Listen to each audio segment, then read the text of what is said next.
everyone, I'm Lee Hogan and welcome to another huge week of MXTV. I'm joined as usual by Brendan Bell. Welcome, Belly. Thanks, mate. Great to be here.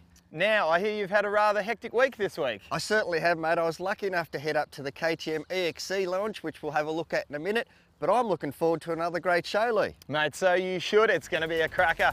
As in tonight's show, we'll be having a chat to rookie sensation and young gun Trey Canard about his breakthrough season and plans for dominating the Premier AMA scene. Macca's back to show you the inside line on buying a second-hand bike, and in our bike review, we go the long way around as we step out of our comfort zone and test our first adventure bike, the big Suzuki V-Strom 650L.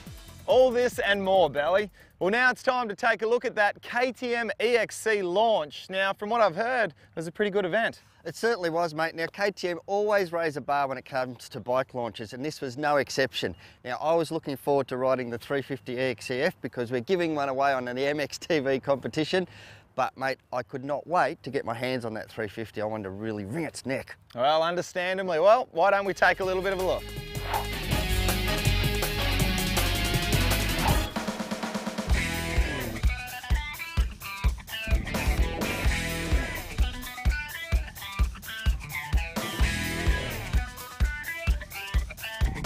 I think to fully appreciate the bikes, you've got to go to a venue where you can try them in conditions somewhat similar to how the typical trail rider would use the bike. So in this facility here, we've got a mix of terrain and rocks and trail, and then there's race track areas. So it gives you a good mix of riding conditions. Also, I like to have fun, so, you know, might as well go somewhere where we're going to enjoy ourselves and have a bit of fun.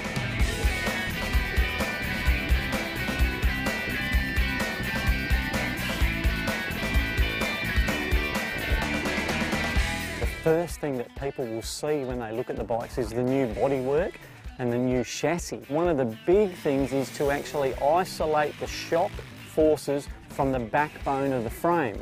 They've achieved this by making their own little shock tower separate to the backbone of the frame. So that's one of the big improvements on the 2012 EXC chassis block. In Europe, they're very tough on noise, so they had to lower the noise of the bike. Now, normally they would do that by restricting the outlet. The KTM thought of a different way of achieving it, and they've actually made the muffler volume bigger, so the outside casing bigger, and allowed the packing to absorb the noise, which allowed them to maintain the same diameter outlet. So no change in performance, but quite a few dB lower in noise output. The new bike now has a steel basket, so this will last the life of the bike, incredible wear. And the inner hub is aluminium but has steel poles that the plates run on. So again, the inner hub will never wear out. Now the trick was to actually incorporate a cush drive into this. So instead of running the cush drive in the basket, they now run it in the inner hub. Of course, that doesn't leave room for coiled springs. So they've come up with the idea of a spring diaphragm. So essentially it is a wave washer, if you like, that as you bolt down, tensions the washer.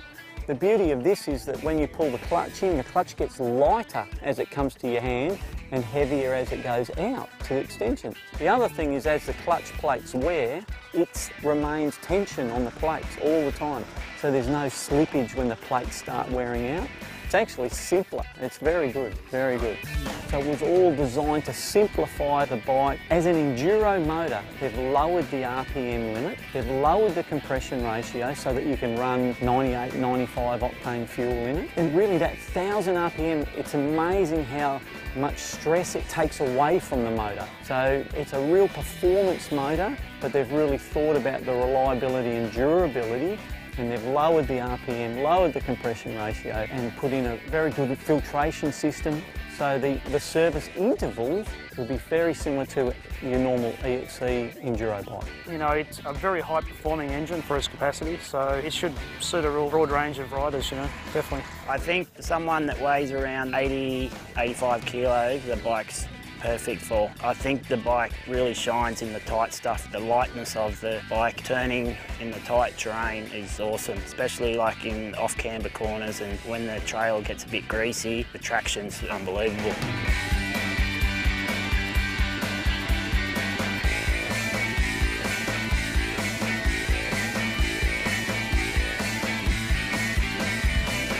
almost the end of the KTM 2012 model EXC launch, and today we focused on the 350 EXC F. Now let me tell you, this is a real beauty. It certainly is an enduro model. It's not the SX model just dumbed down to be an enduro bike.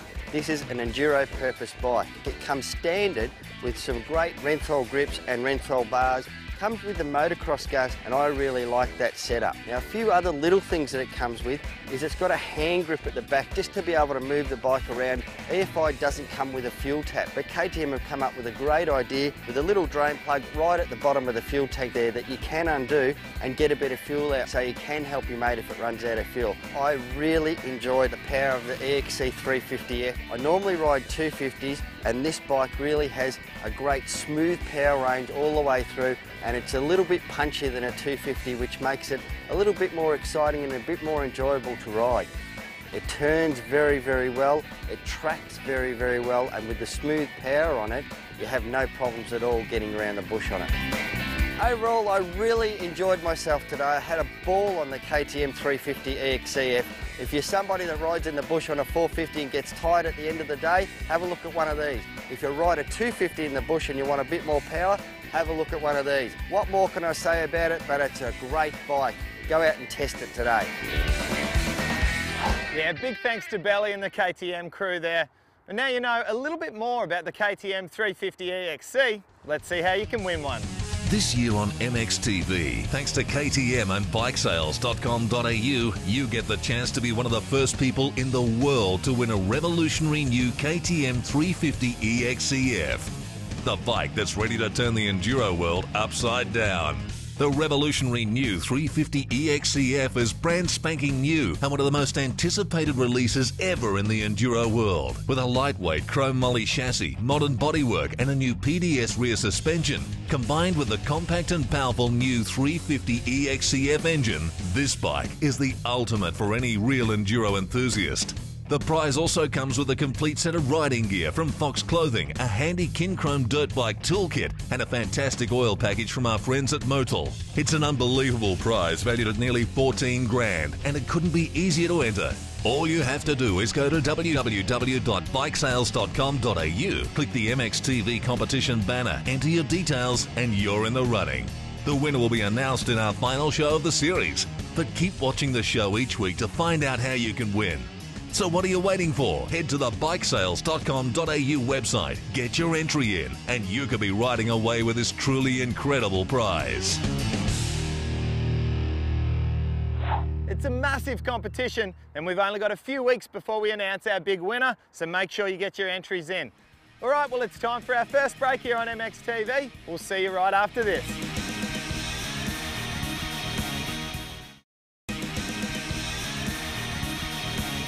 Welcome back to MXTV. Well, Trey Canard's a young rider that's really solidified himself at the top of the AMA SuperCross class. But unfortunately, an injury cut short his debut open season. He still managed to get 3 wins, 5 podiums, and even took out the prestigious AMA Rookie of the Year award for 2011. We still wanted to know a little bit more though, so Belly was lucky enough to catch up with him.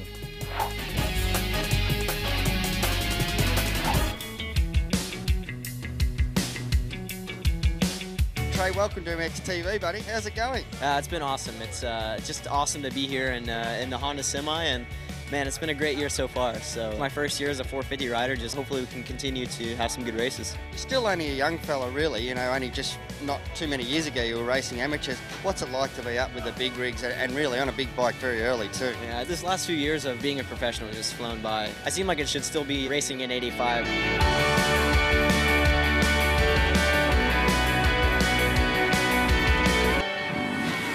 Kind of come out of my amateur career and start my professional career with the factory Honda team is really a dream come true, and just to have that opportunity is unbelievable. What do you think it is that's really turned you around to become a professional racer? You know, you always had the speed, but a lot of guys have speed. What is it that makes you something that stood out and you went, you know what, I know I can step it up that next level? I think I've had a big heart, you know. I've always never given up. You know, I'd have to say that it has to do a lot with it, you know. Even when I wasn't winning, just never gave up, you know. Even when I didn't believe in myself, I just kept going and going. my dad passed away, from that point on, my mindset, my goal was to accomplish his dream, and I knew that if I did that, you know, I would make him proud. And to be at a place like American Honda with so many great names behind it, to be in that group, it's an honor to me, and you know, I'm sure it's an honor to him as well.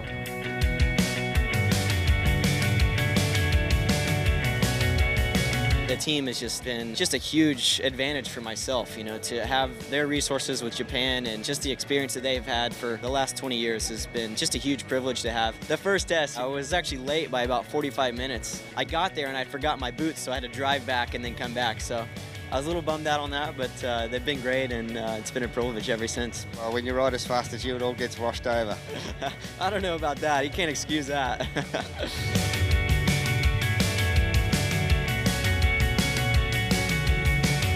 You've got one of the best in the business. He's only just got off a bike himself, Tim Ferry. What's it like having him as someone coaching you? It's been awesome. He's been doing really well since I've been helping him. I've been a rider, so I know what, you know, the body can handle. And I say most of my help's been during the week with the travel, all that stuff. So kind of using my experiences, and I'm looking forward to the new chapter in my life. 35, ready to settle down, but still want to play a little bit. Try not to give him too much information. He's young and he's already so good. So I think it's a great environment, and Trey fits really good at Honda. I think it's a perfect place for him. So he was already a really hard worker. So half the time it's kind of calming him down a little bit. He's already a great rider, good kid too. So help him where I can, and so far it's been working. Mate, you must get out there on the bike and mix it up with Trey a little bit there, do you? When he was at my house in the summertime, I rode with him some. When we get out there, you know, he gets so excited and he just wants to go win. He's a young kid, he's 20, but he's fast. I can't keep up with him. Timmy, with the experience that he's had and, you know, 17 years of a professional career, there's a lot to learn in there, and just having that kind of reassurance has been just a huge support to me, and it's a confidence booster to have that person in your corner that has been there and done that.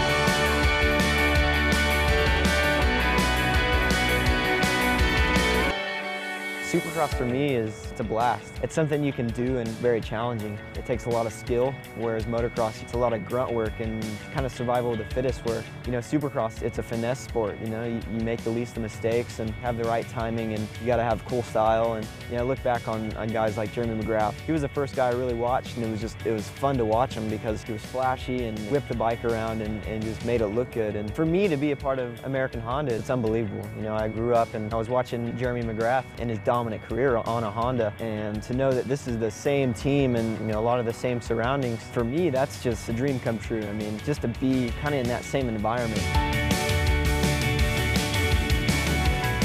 We've made some changes on the bike. There's so much power there to use that we made it a little bit more tame, just because the bike was so unbelievably fast and I'm a pretty small guy. So we took a little bit of horsepower out of it, and I can be smooth with it and not be too erratic. So made some suspension changes and tested the bike as much as we could, and tried not to over-test it.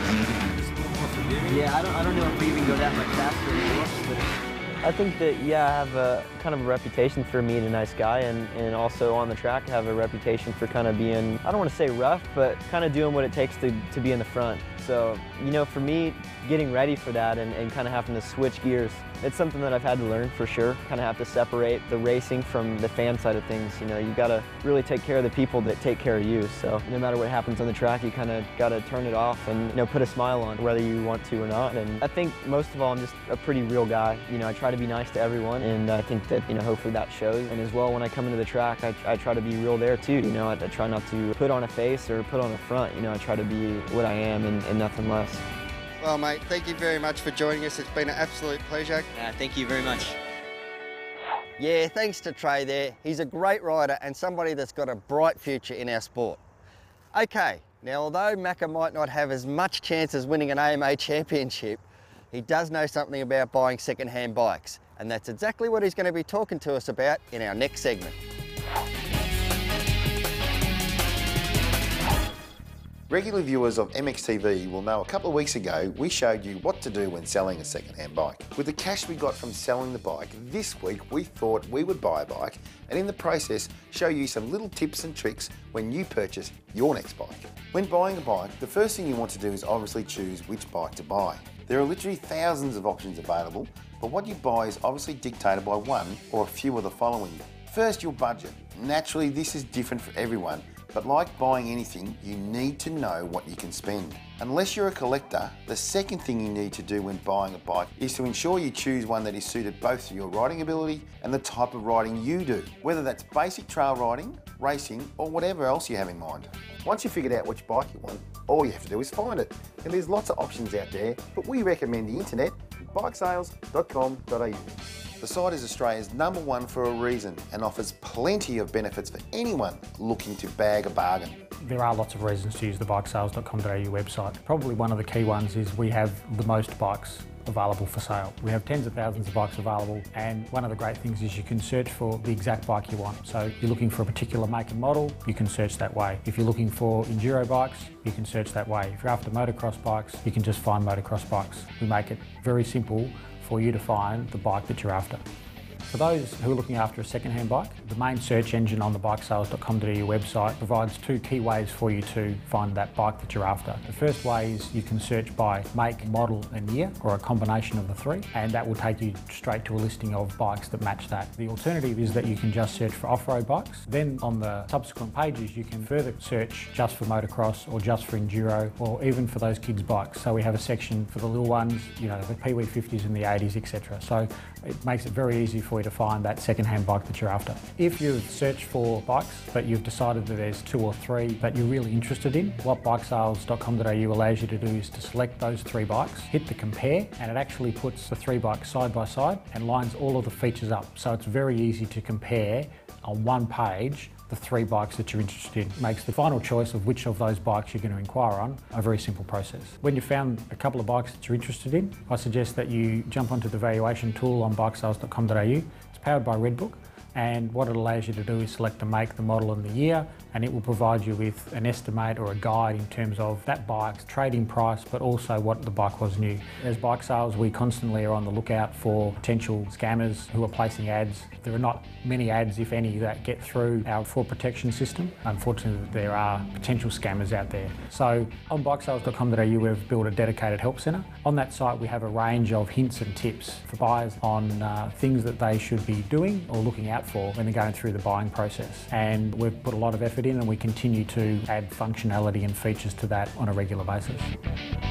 Okay, we've had a great look on bikesales.com.au and I think we found the perfect bike. It's a 2003 WR450F. Comes with a Pro Circuit pipe, it's been serviced regularly, and most importantly, it's in the right price range. Time to get on the blower and check it out. Once you've contacted the seller and have got a time to meet, there are a few things you need to check on the bike. Check the frame for any cracks or defects. This is obviously very important. Check all the bolts are on the bike as they should be, and there are no visible worn parts such as grips, tyres, chains, sprockets or brake pads. These are easy enough to replace, but if you find something, you can potentially use them to help reduce your buying price. Next, check the wheel and swing arm bearings. It's an easy check. Just grab the tyre, and if there's any lateral movement, it's likely the bearings are worn. Then check the air filter and air filter box. If it's dirty, it's likely the bike hasn't been looked after as well as it could have been. A really dirty air filter might mean dirt actually got through to the engine, and if that's the case, you're in real trouble. Lastly, sit on the bike and make sure it starts. Make sure the engine doesn't have a knock or excessive rattle, as both are signs of potential major trouble. We also suggest you take the bike for a ride, but that's something you'll need to work out with the seller. Once you're happy, it's simply a matter of negotiating the best price you can and paying for the bike. Make sure you always get a receipt for whatever payments you make though. And if the bike comes with paperwork, like registration in this case, make sure you grab that also. Okay, there you go. Couldn't have been easier. I've got myself a new WR, and hopefully you picked up some great tips on when you buy your next second-hand bike.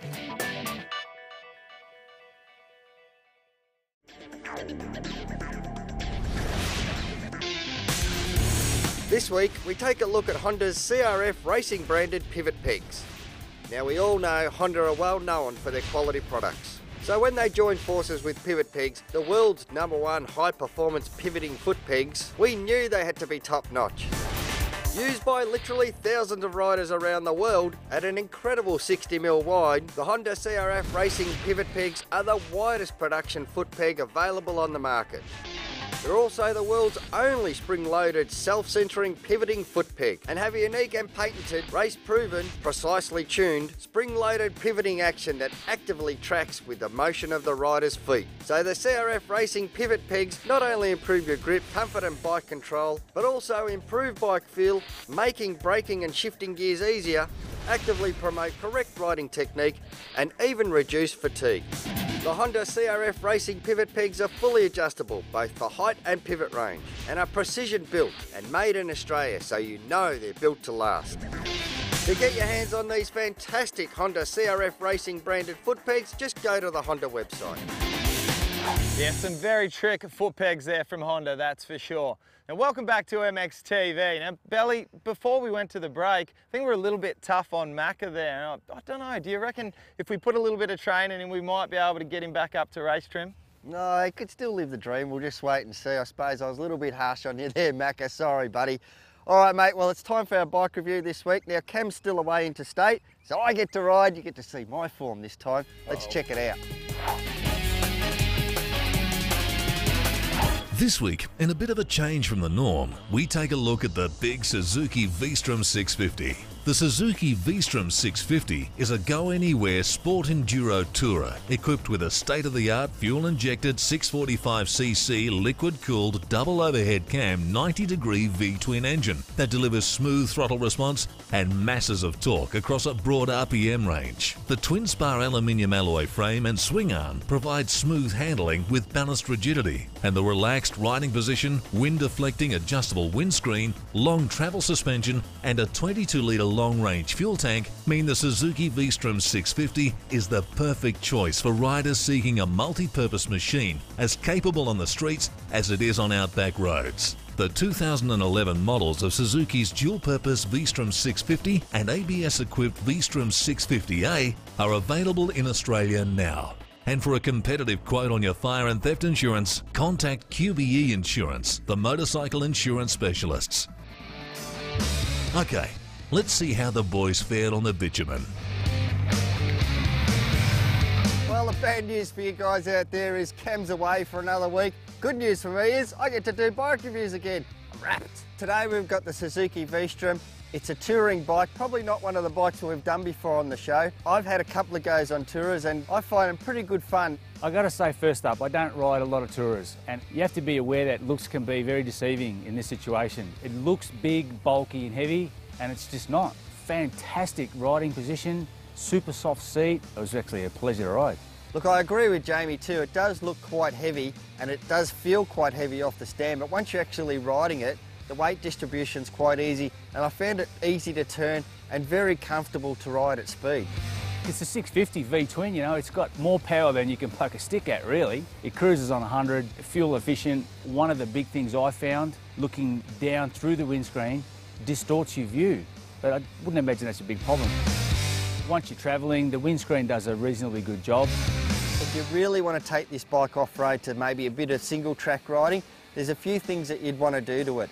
I think you'd have to change the tyres first of all, obviously, and then you'd have to look at that front guard. It's a little bit low towards the front wheel, so it'd probably chock up pretty quickly with mud, but the rest of it, there's enough clearance there that you'd be able to get over enough obstacles with it. My impression of this Suzuki V-Strom is a fantastic bike, you know, it's really designed for a commuter. It's just such a comfortable position. You could hop on it and do a short ride, a long ride, very comfortable. I can't believe how comfortable it is. I was very surprised. Overall, I love the Suzuki V-Strom. It comes at a price point that I think is affordable for me. It's got plenty of room to put panniers on there, so if you do want to get away for the weekend, you've got that option. If you're a bit of an older gentleman and you want to give it a go, Suzuki's got a great package here to get on and get out and have a go on the weekend. And it certainly is going to do everything that you want a touring bike to do, there's no doubt about it.